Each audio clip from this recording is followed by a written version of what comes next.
On today's episode, myself and returning guest Brandon Foriest talk about more players announcing which tournaments they'll be playing at and returning to, and how the TaylorMade Driving Relief Charity Skins match went, as well as Patrick Reed. Is his villain persona good for golf?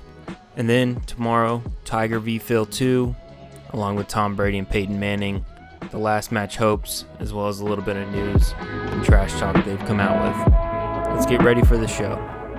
This is the Langston Golf Podcast.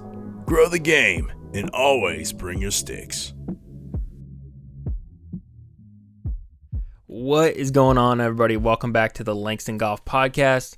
I'm your host, as always, Andrew Langston. I didn't say that last episode. I just said I'm your host, as always, but hopefully you understand it's me. But yeah, we got a same guest back again, like we talked about on the last podcast, Mr. Brandon Foriest. Welcome back, sir. Thanks for having me. Of course. Excited to be here. You know, we had so many downloads last time, we just had to bring you back. So we decided to bring Brandon back. We're going to talk about, like I said, everything up top of the show. Talk about so much stuff happening. Talk about our reaction to the Skins match. Talk about more of the match coming up this Sunday, as well as some smaller topics. But let's get right into it. But before we do, we always have started a tradition at this point, and we say what beer we're bringing to the table. Brandon, as always, the guest can go first. Go right ahead. Right. So today, I brought Island Coastal Lager. It's a craft light beer that's made in South Carolina. It's easy drinking and one that goes down quick, especially when you're on the golf course or the beach. Awesome. I think I tried it when we were with you, or when I golfed with you, and it was great. I am going with Old Faithful. One of the Old Faithfuls, just a Michelob Ultra. Watching my weight after quarantining for 2 months, eating very badly, but still drinking beer. Cheers. Cheers. I love cold beer. Cold beer. All right. Goes down good. Yep. Okay. And like I said, in one of my first episodes, I completely dropped the ball on this, and we usually on the show, the reason I started the podcast was I'm gonna base a lot of the podcast about asking guests these questions. So the first question being, we can just go over this shortly too, because we kind of had your background at the other episode too. But What is your first memory of golf? Is it cutting that hole in the ground, or what's your first real memory of it? And it doesn't even have to be when you first started playing, but it could be. So yeah, to answer that question, first memory of golf would be the cutting the hole in the backyard and just playing out there, trying to learn the game, watching PGA tournaments, and just seeing like how great those guys were. And I was like, man, it'd be so cool to just. Oh, we lost him, folks. We're back. I was getting a phone call. 2 seconds. It's all good. Anyways, watching all the PGA Tour players and seeing how good they were, and thinking, man, it'd be so cool to be that good one day. And so I just got out there playing. First competitive memory, if we want to talk about that to get a different answer than last week, would be the first one that I really remember, because middle school was when I started competing. And, some of those tournaments weren't really that notable or anything. And so the first one that really sticks out in my head, we played Dixon Middle School, which was like our rival. And they happened to have the best player in the state at the time. He now has graduated from an SEC school. Yeah. That's pretty wild. Well, of that age group, not right. But he ended up going to an SEC school. He plays professionally. I think he's trying to get his Korn Ferry Tour card. Not sure. Not sure. Do you remember his name? It's one of the Walcott brothers. I think Hunter Walcott is still plays for the University of Tennessee, but I think his brother. They both play golf, though. Yes, Ben, I think played at Ole Miss, if I have it correct. Um, That's I pretty think he played crazy. at Ole Miss, but they're actually their dad owns Greystone. Oh, really? Yeah, yeah. So That's so golf sick. has been golf has been in their family their whole life. So, anyways, we were playing, and he was the best player at our age group in the state for sure. And I ended up beating him by one stroke that day, and our team beat Dixon Middle School. So that Nice. was pretty cool. Felt good That about was it. pretty cool. That's Yeah, awesome. no doubt, no doubt. Awesome. Well, cool, man. What was Then yours? my first memory is watching Tiger on TV at my aunt and uncle's, I think. And then also with my dad. One of the two. It was around the same time. So, but watching it a lot, Yeah, and then first competitive wasn't long after that. I don't think. With let's see. I think it was Jekyll Island, and it was my first tournament. I think I talked about it in the first podcast when I talked about these questions, and so it was there, and our whole family, me and my brothers and my mom and dad went down there for just we made it a vacation too, and so but I'm pretty sure I came in dead last. But that was my first like competitive one, and that yeah, so a little different answer from like you did. So, but yeah, yeah. that was my first. That's as far back as I can remember about it. And then what is your greatest feeling on the golf course? Like, so flush iron shot, a long putt, birdie, an eagle, whatever it may be. Obviously, the cop out answer would be hole in one or an ace or whatever. Yeah. But greatest feeling, is it just being on the course, walking the course, go? So this one was tough. I put two answers. I kind of cheated, and I'm going to give you two instead of narrowing it down. The one I'm going to give you one that happens not maybe super often, but regularly, and then one that doesn't happen very often. So the best feeling just in a typical round of golf for me is just flushing a drive, just ripping one down the fairway, putting it out there past all my buddies. The long ball. Definitely hitting bombs, as Phil would say, is up there. And then the other one that doesn't happen very often is just any kind of hole out from off the green, whether it's chipping it in, hitting it in from the fairway, or a hole in one. But the hole in one, like I said, is kind of a cop out. That's everybody's dream. Right. Haven't had one yet, so I'll note Me that either. I don't know what that one feels like.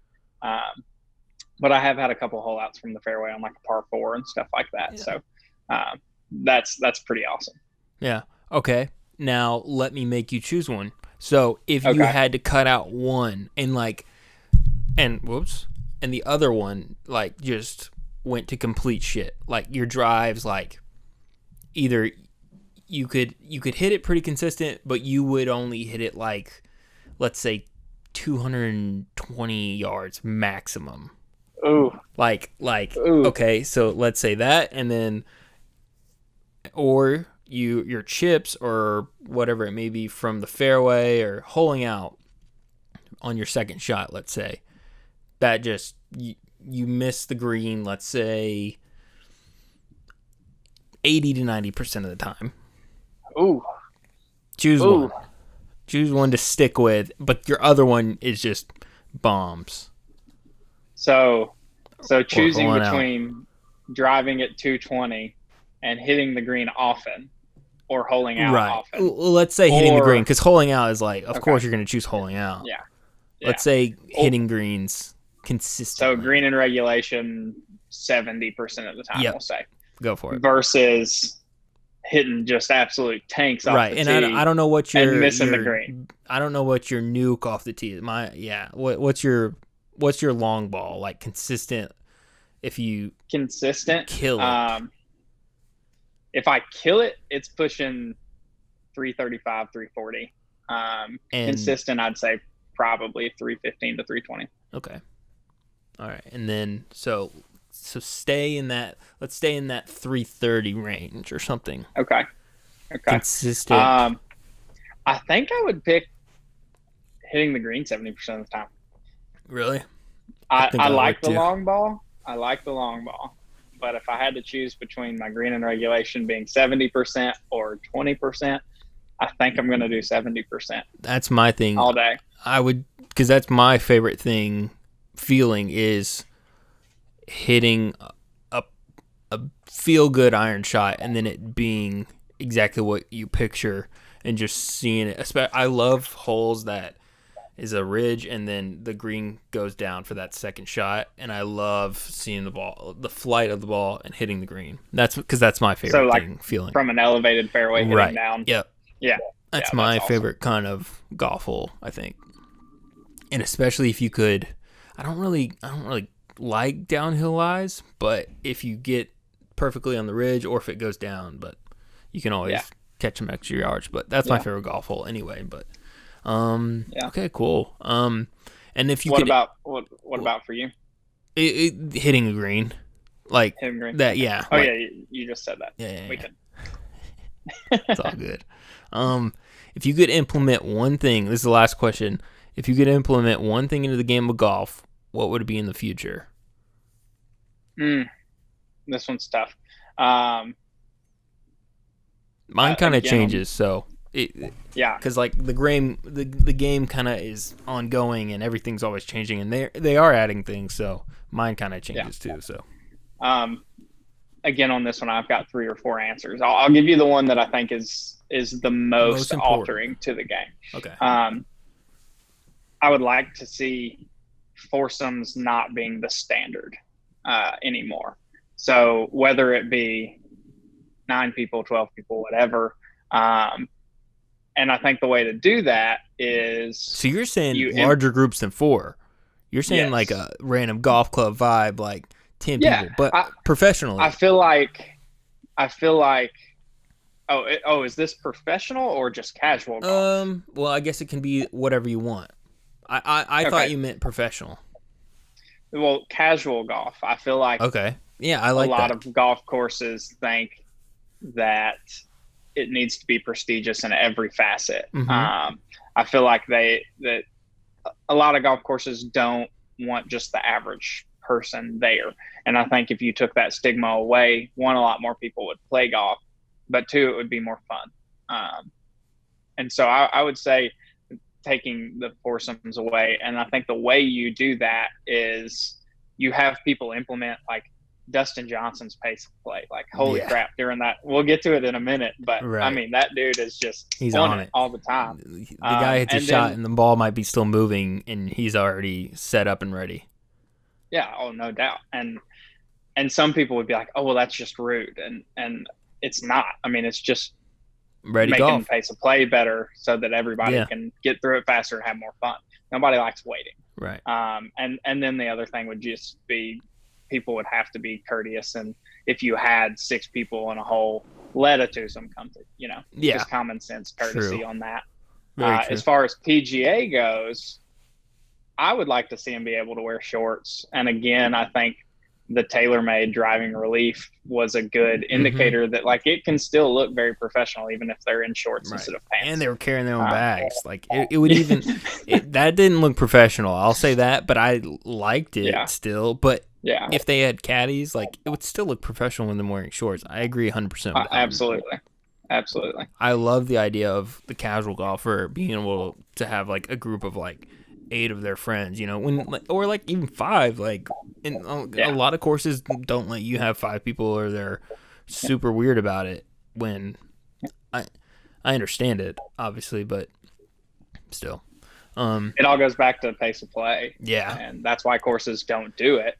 But if you played faster and allowed groups to play through easier, it would get along better for everybody. But it's hard. How do you make sure everybody's playing faster? It would almost have to be like an not unsaid, but like accountability kind of thing. But that's when it gets hairy because you're like, are you going to be accountable for your own time wise? Like, yeah. But I like that one. If you had a couple rangers working the course, True, yeah. I think it could be doable. But that's two more Yeah. positions the course has to pay. I mean, I get the Two more positions, and logistics of it. then and then you got to get the right people to be a ranger to not be a dick about it. Yeah, for sure. Mine What would was be. Let's see, mine is constantly changing, but I still think mine would be. Mine's not as deep as yours. Yours are more like pace of play changing. Mine's more like, yeah, mine would be walkout songs. First tee, walkout songs. That one's super polarizing, I think, but I think it would be funny and cool. But at the same time, I don't know. I think it'd be cool. I'd love to see it for like a tournament or something, or like a match like that's coming Sunday. I think it'd be sick and funny, and it'd be super interesting to see what songs golfers choose, and because some are cooler than or have different tastes than others. Like it's whatever your taste is, like it would be super interesting. That'd be hilarious. I can see somebody walking out to drop the world on them. Yeah, something. I mean, just getting everybody just hyped. Yeah. It'd be awesome. But yeah. All right, awesome. Well, glad we could finally get those questions out of the way because completely dropped the ball on those. But we did have a pretty substantial show, I guess, or episode last week. It was long. Yeah. So, and then kind of getting into more of the tour stuff. So notably on tour, Brooks Koepka recently committed to the Travelers Championship.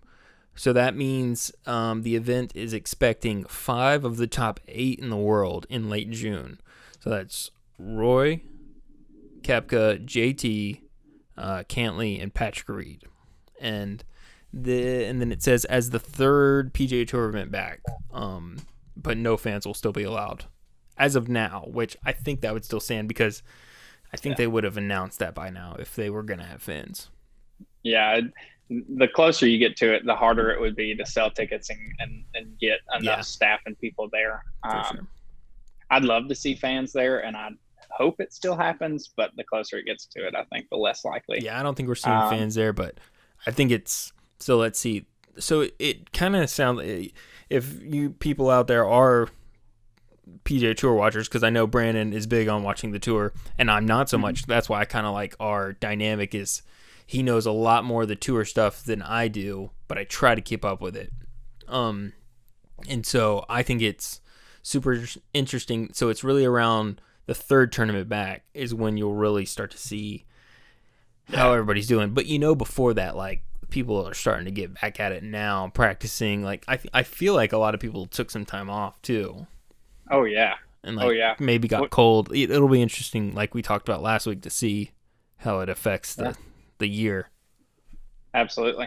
I think the Travelers is a great tournament to choose for them to come back. Why so much? Because I know a little bit, but why do you think that? Well, it's always one that people seem to have fun at. It's kind of like there's tournaments that get played that they're all different atmospheres. Obviously, the majors are everybody's competing to try and win. And so it's super intense competition and super focused. And then you've got stuff like the Waste Management, which obviously every tournament, like they're trying to win.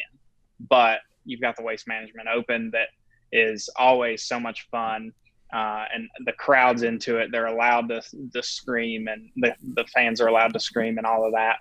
And it's just kind of a more fun atmosphere. And if you look at it, those are the tournaments that a lot of the big name players go to that aren't majors. Mm-hmm. And the Travelers is kind of one of those.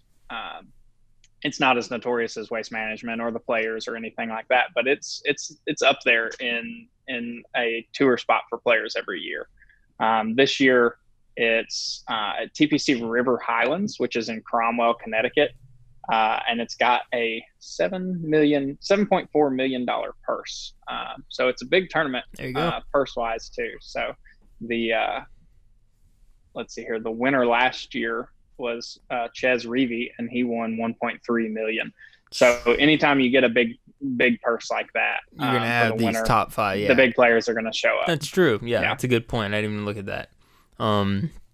Yeah, that is a good point. But yeah, that makes a lot of sense with the huge purse too, because that makes more sense to me now, because I didn't even think of that. That's probably why they're back, because like the big names are in there for the big money because they can be. They're not trying to be, they're not trying to work. They're not trying to. They are trying to grind, but they're not smaller players trying to grind like the usual PGA Tour kind of grind. But yeah, they know that they're not playing for their exemption into more tournaments or anything like that. So they're going to pick and choose the bigger ones. Right. Interestingly, the first tournament back, the Charles Schwab Challenge in Texas, almost has the same purse. It actually is a little bit more. But I think with the first tournament back that you're going to see kind of some of those big names that want to set back and see how it happens before they get into it, so that they can kind of game plan how they're going to approach it, especially if there's no fans, and just kind of how the tournament's going to run with the whole pandemic. They want to get their feet wet early. Yeah. With the different standards of stuff. Yeah, that's a good point. And notably too, now that we're talking about the tour stuff, Adam Scott kind of came out and said that even asymptomatic person could be working the tournament, so his return would be in July. So I know that's a notable. He's a big name, and so and he's kind of came out and said that, which he's not wrong about stuff like that. But at the same time, he's taking a hard stance that he's like, my return will be in July. Yeah. My question for him would be, what's 30 days do? You're not going to have a cure in 30 days. True. It's not like that one asymptomatic person that might work the first tournament may be over it, but there may be another asymptomatic person at a tournament in July. So I'm kind of confused on his stance and why he's taking it. Right. It might. You're saying it might be the exact same thing a month earlier. So there's if anything, you're saying he should take a longer time off than a shorter time like this, like an extra shorter time. If your stance is, which mine is not, but if your stance is, I'm not going to start right away because there might be an asymptomatic person, well then, in my head, you should be waiting longer than just 30 days. Right. If you're worried about an asymptomatic person, then you're probably going to be worried about that until a cure or a vaccine or a medication comes out that helps that. And you're not going to get that in 30 days from now. Right. How could that affect how he plays too? Because you got exactly, it's a mental game, right? And so even the slightest things like that, you're thinking about it at least while you're playing and stuff like that. So that's a good point too. Of what does the 30 more days do if you're really hard stance on that? Why don't you just wait longer? And because he financially can, I guess he just wants to get back out there, but I don't know. It is a little confusing to me too that he's waiting like that. Yeah, and I just don't really understand it. It's like his foot's halfway into his opinion. He's not fully insert, and maybe he just wants to take a couple more weeks and see how it plays out, how everything's being ran, and know for a fact that the tournament is able to keep people 6 feet away or to CDC guidelines, which I think it's going to be pretty easy on a huge golf course to keep people 6 feet apart, especially if there's not fans. Right. But that's why I think golf is one of the safer things to do anyways during all this, for sure. Yeah. So that's that would be my question to him. Right. We'll call him right now and we'll ask him. Hey, buddy. Also, Adam, I got a question for you. Yeah, buddy. Why are you doing it? Maybe, but that's the thing. I don't fully understand it, because I think in his stance it would make more sense just to take your more time, but at the same time he might have some weird thing in it. He has his own personal reasons, and so I'll respect it, I guess. But he could have a pre-existing condition that we don't know about, and fully respect that. But if you look on the schedule, that the first tournament in July is the Rocket Mortgage Classic, which again is another pretty big tournament. Yeah. That So you think it'll? I got a feeling a lot of big names will be there. I know Ricky Fowler does commercials for Rocket Mortgage, and so I would assume that it's probably in his contract that he's got to play there. It's got a big purse as well. It's the biggest purse in July. Let me make sure that that's correct, but I think nope, it's not. The Memorial in Muirfield Village is the biggest purse, but it's again a $7.5 million purse. Wow. So it's a big tournament.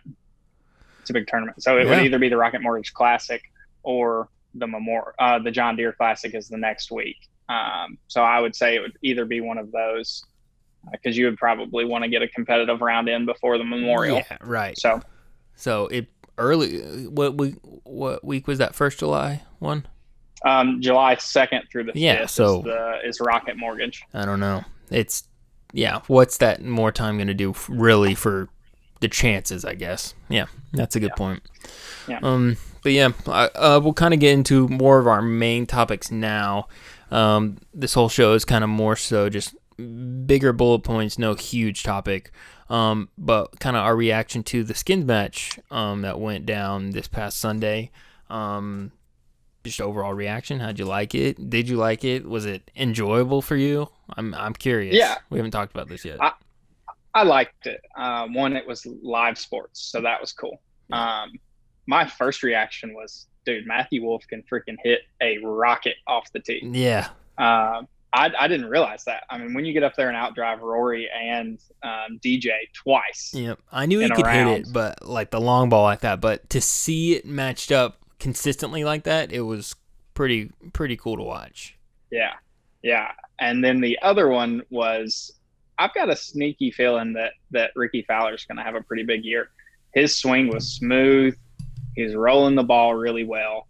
And I think he had 7 birdies on the day is what I saw. So he was really the only reason that their team was as close as it was. Other than the shanked shot on the playoff hole, he played really, really well. So I think he's going to have a big year. The other thing, Rory was Rory. I mean, he played lights out too. Yeah, he's just an DJ, all-star of a player. Oh, all the time. DJ had a slow start, kind of what I thought. We talked about it a little bit last time. I feel like he always has a slow start, in my opinion. And then he gets hot, and then it either stays or he just kind of burns out. I noticed, I don't know if you caught this when you were watching, but they said that DJ said prior to teeing off that he played his first round of golf since the the tour was suspended the Sunday prior to the match. That's the most DJ thing. So, I did not hear that or catch that. That's the most DJ thing. So not even a full week before the match was supposed to happen. That's pretty funny. He gets out and has his first round. He said he was practicing and stuff, like, putting in the house, and he actually said that he spent a ton of time putting. He was, it's good, I can't remember where he was ranked in putting going into that, but he had sloped down pretty far. So he spent a lot of time on his putting during quarantine, and says that his stroke looks better than it has. So we'll see. That'll be interesting to look at. But overall, the whole thing, I thought it was fun. I thought it was kind of funny to hear them kind of chirp at each other back and forth, and like and they did a better job of doing it than Phil and Tiger did the first time. And I think they kind of saw that and then realized that they were like, okay, we know what to chirp about and stuff like that. That's a good point. I really love the chirping. I love hearing them mic'd up. I wish that's like going back to that one question I asked you about what would you change. Miking players up would be awesome, or getting more of that audio in there. I know a lot of players don't talk that much, but a lot of them do, and a lot of them don't chirp at each other unless it's in a match like this. But I thought that was super fun and interesting, and but yeah, and then going back to Wolf too, so I was like, I know he can hit the long ball. I've seen like a YouTube video with him with another YouTuber playing with him and stuff like that. Like, he can hit it right, but Yeah. it just felt like he didn't show up in my opinion. I don't know why. I don't know. He was showing out with the driver, but at the same time he was everywhere with everything else. And he just looked kind of emotional. Like, and I don't know if it's the tone of his voice when he after shots or when he talks to people. I don't know what it is. He sounds like sounds kind of emotional when he's playing, and it sounds like he gets in his own head, I guess. Yeah. I think part of that is he's still so young. He's 5 years younger than we are. But I thought the same thing. But then I kind of took a step back and was like, okay, if I was playing in a 4-person only tournament with Rory, DJ, and Ricky Fowler, and I was some 21-year-old, I would be, dude, I would be so nervous. I'd be more nervous for that than a normal tournament. Yeah. Eyes are on you constantly. You play bad. And their eyes are on you constantly. Like Roy's and Ricky's and DJs are watching you constantly. They're not just. Yeah. Yeah. That's a good point. Yeah. Yeah. You got being that in a normal tournament, you can kind of, step back and not be in the spotlight if you're not playing well. If you're not playing well in that setting with the 4 of them, the entire world knows it. Yeah. I mean, millions of people know that that's you true. play And terrible. I'm comparing it to those 3 guys that are just. Yeah. That's a good point. Yeah. But you were right. He was ripping the big stick, and then everything else was.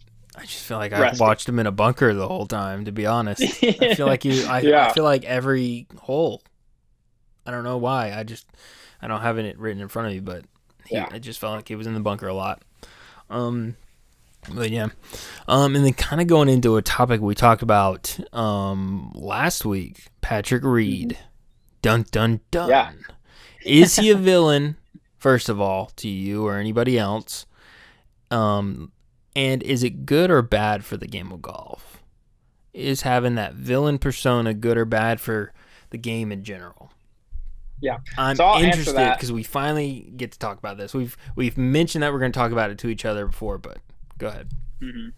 I'll answer whether I think he's a villain or not, and then I want to hear, because you're a Georgia fan. He played 1 year at Georgia. Mm-hmm. So I want to hear your take. I want to hear your take on kind of what happened, because they're pretty hush-hush on what happened there. So right. I'll say what I know. Yeah. As far as if I think he's a villain, I don't know that villain is the correct word. Do I think that he is not liked on tour? Yes. Do I think it's good for the game? I do. I do. I think it gives everybody something else to talk about than just the superstars. I don't have the click numbers or anything like that in front of me, but I would be willing to say that when he won the Masters 2 years ago in 2018, that it might have been one of the most watched Masters because there were so many people rooting against him. Mm-hmm. And so viewership is what, runs everything. If it's just a tour full of good guys, if it's just a tour full of good guys, it's not, going to be that exciting every week. You're kind of like I'm glad he won. Yeah. In wrestling or something like that. Yep. Yeah. So that's what I think. Let's hear. All right. So he sucks. He sucks as a person. He can hit good golf shots. He's a cheater. He's a disgrace to the University of Georgia. Apparently, that's in my opinion, obviously. Apparently, this is what I have heard, that he was stealing from players in locker room or whatever from his own teammates at Georgia. I don't know what exactly he stole. I don't know why. I don't even think it's like I don't know his background in the sense of if he comes from money, if he doesn't, if he's, I don't know his life history, but at the same time, like, you don't do that to anyone, and you don't do that to teammates. What are you doing, bro? Like, so in my opinion, he sucks. I hate him. Don't care for him. He's cheated probably multiple times. One time we definitely have seen, and then he denies it. He also, I don't know what's going on in that man's mind. The stuff about his family is crazy to me. If you don't know about that, y'all can read about it. Yeah. We're not going to talk too much about his family stuff. But are you talking about where he hasn't invited his parents to a single and it's a lot tournament? Because apparently in his wife or girlfriend or whatever she is way older than him. And he's just got a weird thing, bro. He's off, in my opinion. Like, he's got a way older woman that apparently kind of doesn't like the parents or his family, so kind of runs him, and he just says yes to that. And I don't know. It's like, and then you hear the stuff about the Georgia stuff, and you can choose to believe it or not, but either way, I think where there's smoke, there's some kind of fire, right? Yeah. So something had to have been going on. And can he hit good golf shots? Of course. He's a huge name in the PGA Tour, but personally, villain. Now, is the villain personality, whatever you want to call it, not likable? Good for golf, good for the clicks, good for growing the game? Yes. Do I like having a heel in wrestling? It's just like that. It's like, yeah, it's good for the game, like in kind of like a bad way, but is it good to get views on the game like this? Yeah, in my opinion. Which, like it or not, it's happening, but I think it's good. I think it gets more eyes on the game. I think it kind of creates more matchups, maybe. Like, you don't want to root for him. You can also be on it. I'm sure there's people that are on his side too. So, yeah, it makes it a good dynamic against other players when he's in those positions, like the Masters. Yeah. But especially after this, I don't know what tournament was that he moved some sand. I don't know. But after, like, if he's down to winning the Masters again or some big tournament, people are going to be going crazy. And, like, they already are in tournaments anyways. Like, people will talk to him and he'll get people, like, kicked out of tournaments, I've read, I think. So fans. Yeah. No, what I didn't understand about the golf shot or the bunker shot where he swiped away the sand twice, he wasn't even in contention. It was a World Golf Challenge, and he literally was like, That's a good point. He didn't have a chance of winning. Like, why do it? It blows my mind. That's a good point. I came across an article looking at this, and because I kind of wanted to get some more background of his college days, since I'm not a Georgia fan. I didn't grow up in the state of Georgia, which is where he spent his entire college career. So I didn't really know a lot of this stuff. So I looked it up, and he was at the University of Georgia for 1 year. Mm-hmm. And it talked about how he would play practice rounds by himself, which he still does on tour. So it might just be a him thing, but that nobody liked him. He supposedly stole a Scotty Cameron and about $400 from one of his teammates, which, first off, you shouldn't do that to anybody, but much less one of your teammates, like somebody that you're competing with to win titles. And so the University of Georgia asked him to leave, and they've kind of kept it very hush. He says that it was because of alcohol. That's what I've heard too. And that's what I've heard. It was somebody say nothing more than a normal college student, which that's wrong. I mean, college students drank alcohol. That's very common, right. But you don't see people getting kicked out and hated by their teammates because you drank alcohol. Right. And then it said he transferred to Augusta State, which is in Augusta, Georgia, which is his hometown. And he finished out his college career there. And it talks about how even his teammates there, the coaches and everything, were trying to debate on whether or not to keep him on the team or to kick him off because he had a lot of the same issues there. Mm-hmm. It's a really small school compared to Georgia, and they ended up winning 2 national titles because as much as he's disliked, he is a badass golfer. Yeah. And so they decided not to kick him off. But this was an interesting quote. Let me see if I can find it. But it was talking about one of his teammates. They actually played the University of Georgia in they faced off in a match play against Georgia with the NCAA championship on the line. Reed's teammates told star Georgia player Harris English that while they wanted to win the title, they hoped that he beat Patrick Reed. The title came down to that match, and Reed ended up winning 2-1. But when your own teammates in the national championship are rooting for you to lose because they don't like you as a person, something's off. Yeah, something's off. And just everything else has come out about him. The cheating part too, like something's off in his mind. Like he's just not. Something's going on up there. That's just how it's going. The thing that I guess my first introduction to Patrick Reed, again, like I said, I didn't know about him in college, was when it was I think it was his 5th tournament in, and he had already won 1 or 2 of them. What was it?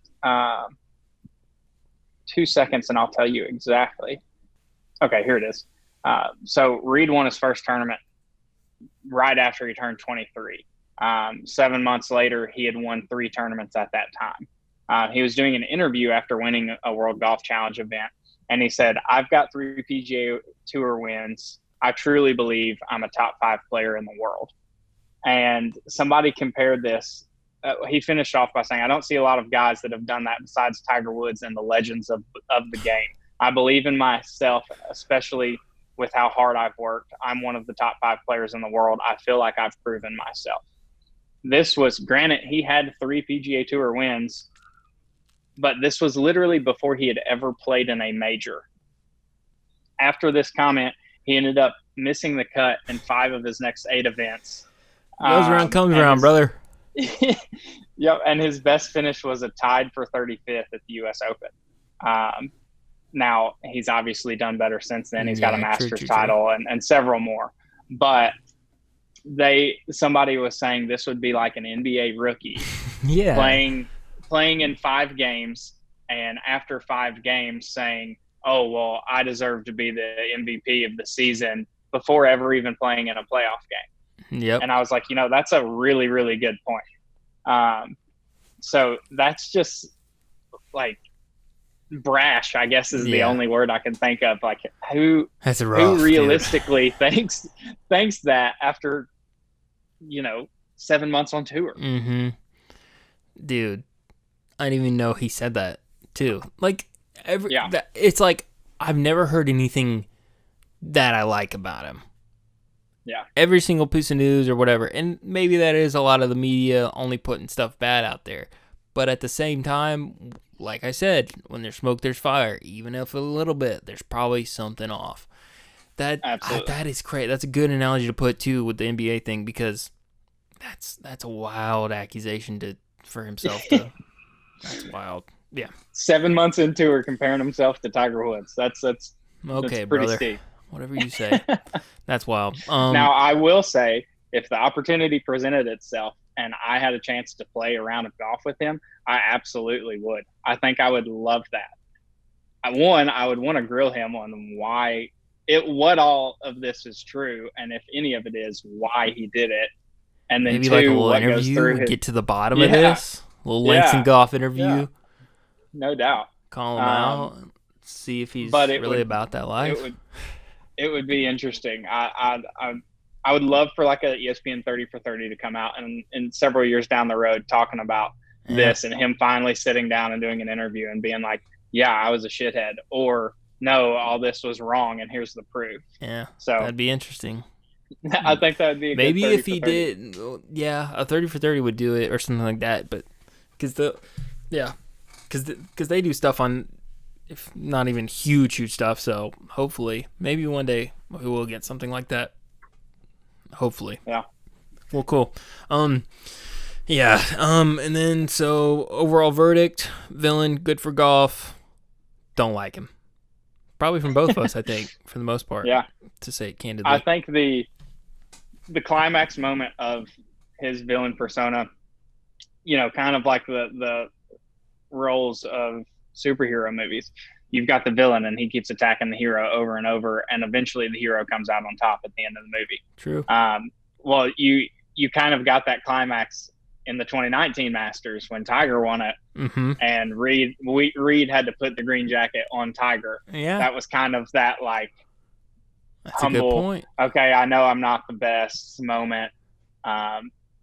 So that was kind of cool to see that the hero of golf, Tiger Woods, was being crowned by the new Sergio. Right. New Sergio, that's a good one. So I guess time will tell on what's gonna happen with him. Verdict's not out completely, but it kind of is.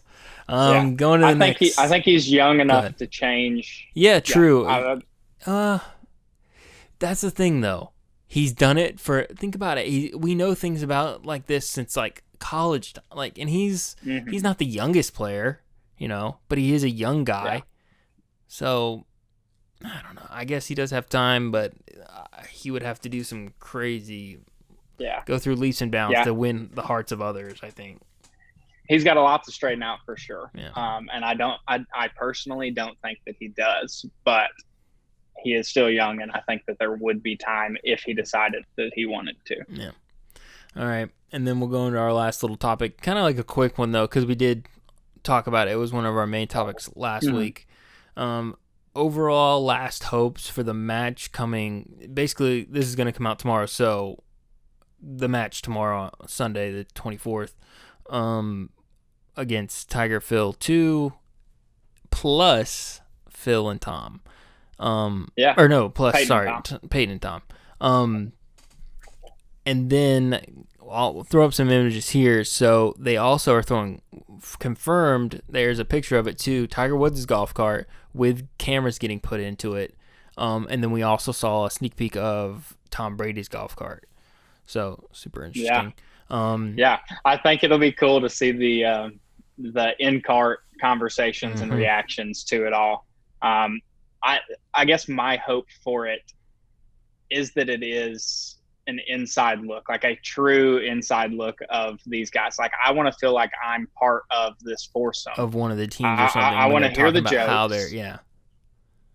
I want to hear the strategy. I want to hear the jokes. I want to feel like I'm part of it. Right. Because watching four people play golf is not going to be action packed, just like we saw with the TaylorMade driving relief. Yep. Like you've got dead time of them going to their next shot and all of that. So if you're looking for an action packed sporting event, I don't think it's going to be that. I hope that it's more like almost a comedy or some comic relief at least mixed in. And I feel like you've got four guys that are really good at chirping at each other. And I hope that they bring their A game in that facet and in golf. Yeah. I think it'll be fun to watch, but definitely not like a action-packed. Not action-packed, but golf. As long as we get insight, I love the cameras in, and then I also love the news that came out that one of the holes will possibly be a one-club challenge. Now, I don't know. It's the fifth hole. Okay, awesome. I didn't know which hole. And that is great content for anybody. Absolutely. Because that's a hard thing to, like, that's going to be entertaining. That's an entertaining thing. Obviously, this whole match will be, but, like, one of those kind of holes makes everything interesting. If you were to go one hole challenge, what club are you picking? And what club do you think they're going to pick? Par 4 or par 5? Can I know that at least? I believe it's par 4. Let me go. Check. Let me. One club. I think I would go.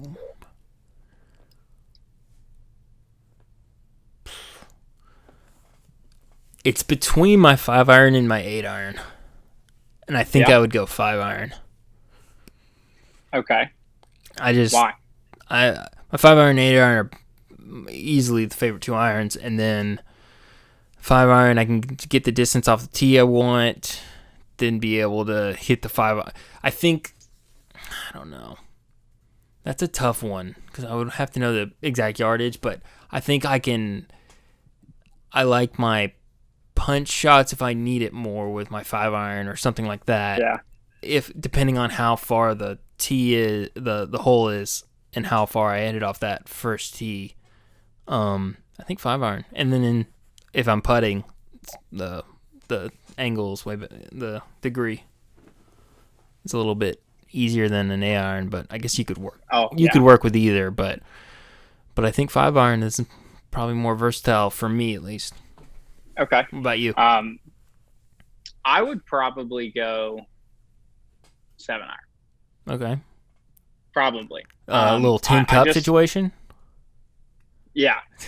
I just looked, and the 5th at Medalist is a par 4. Okay. So it's not like any of these guys for sure can reach and especially even a 500-yard par 4, they can reach that with an iron or two. So more than likely, this is going to be, let me hit it out 220 and then have 200 or 190, 180 into the pin and just hope I get it close. And then you can roll it. So I think for me, a 7-iron would be about that. I wouldn't quite get it out 220, but I'd probably get it around 205 and then have about that same shot in. I think that the 7-iron kind of gives a little bit more loft, so you can stop it a little bit sooner on the green than you could with a higher iron. So I would probably go with that. And I feel like they'll probably choose something similar to that too. I think like they're choosing like an between 8-iron, a 5 to be and honest. a 7. Yeah. Of the 7, I think the most average, I think the most like popular answer would probably be a 7. I feel like a lot of 7-irons, like 7-iron used to be my club, but now it's my 8-iron, been for a long time. But when I was first starting out, 7-iron was my iron. So I think a lot of people's iron is their 7-iron when that can be most versatile. Yeah. And then I think for them, I don't know what it would be for them, but I think what would be interesting is the putting, because that's what's gonna. I think they'll both be pretty even on the hole up until the putting, and it's who can roll it with an iron, I guess. But they're professionals, and now I guess I don't know who will be hitting the shots for. Like, I guess, what was the match, or what's the what if Peyton or Tom has to hit it or something like that? Because I think Phil and Tiger putting with an iron way more, like, I feel like they just know the club and the ball, like, and the roll and everything like that. If I read it correctly, I don't think that well, let me see here. Greens will have something to hold with their putter. Okay, so I first thought it was just Tiger and Phil that were doing the one club challenge, and that Peyton and Tom weren't. But I read that wrong. So they all are doing it. So that is interesting. I don't know. I guess we'll see. Because putting is definitely going to be the biggest challenge of that. Especially for Tiger and Phil, they could hit. Tour players are so good at hitting so many different shots with a single club, and so they could probably hit their 7-iron 240, but then they can also hit it 100 yards. They just know how to control it like that. And they're swinging everything. So I don't feel like that's going to be a huge challenge for them until you get to the green. Now Peyton and Tom definitely don't have as many tricks in the bag as Tiger and Phil do. So it'll be interesting to see where that shot placement goes, to who hits what, and I think that'll be fun. Yeah, I wish there was some more kind of quirky challenges throughout the event. And hopefully we get those peppered in just by the either side bets or whatever they do, or things that we don't know about right now, and I'm hoping they do. Yeah. Awesome. Yeah, that'll be fun. Excited. I think it'll be good TV. Yeah, I think it will too. I do. Awesome. Again, I hope it's more comic relief than serious golf. Yes, I hope it's more like a buddy cop film with golf thrown in, and then yeah, exactly. I hope it's that kind of feel. Awesome. Well, that about wraps it up for our topics. I think that's it. No more topics unless you got anything else on the match. Last hopes. I don't got anything else. We talked about it. If y'all want to listen to the other podcast, y'all can. It's last week's. again, I hope it's fun. Yeah. I think it will be, but that's last hopes. I hope it's fun and that we all want to see it happen again. Not Yes. just A third not one just to to fill happen. in. Yeah. Yeah, I agree. Not the feeling of the last So. one. Awesome. Well, thanks for talking again, man. Tell people where to find you once again. Tell people about the beer. What is it called again? Yeah. Sorry. One more time. Yeah. So it's Island Coastal Island. Lager. Island Um, Lager. they've got a website and a beer finder on their website of what grocery stores near you can get it. Cool. I know right now it's mainly only in the South. So if you're not in the southern states, I'm sorry you have bad beer. But but they can just go in there and it's islandcoastallager.com, I believe. Awesome. But you can find me on Instagram at bforest_93.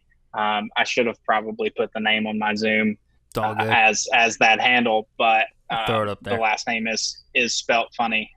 So make sure you add that I in there. Awesome. Well, thanks for listening, everybody. Go follow Brandon. I'm sure we'll have him back on the show very, very soon. As for me, you can follow at Langston Golf. Merch. Always bring your sticks, Langston Golf. Go check it out, langstonGolf.com. Thanks for listening again, everybody. Thanks for watching if you're watching on YouTube. Remember to subscribe on whatever you're watching or listening on. Write a comment, all the good stuff. And we'll talk to you guys in the next one. See ya. See ya.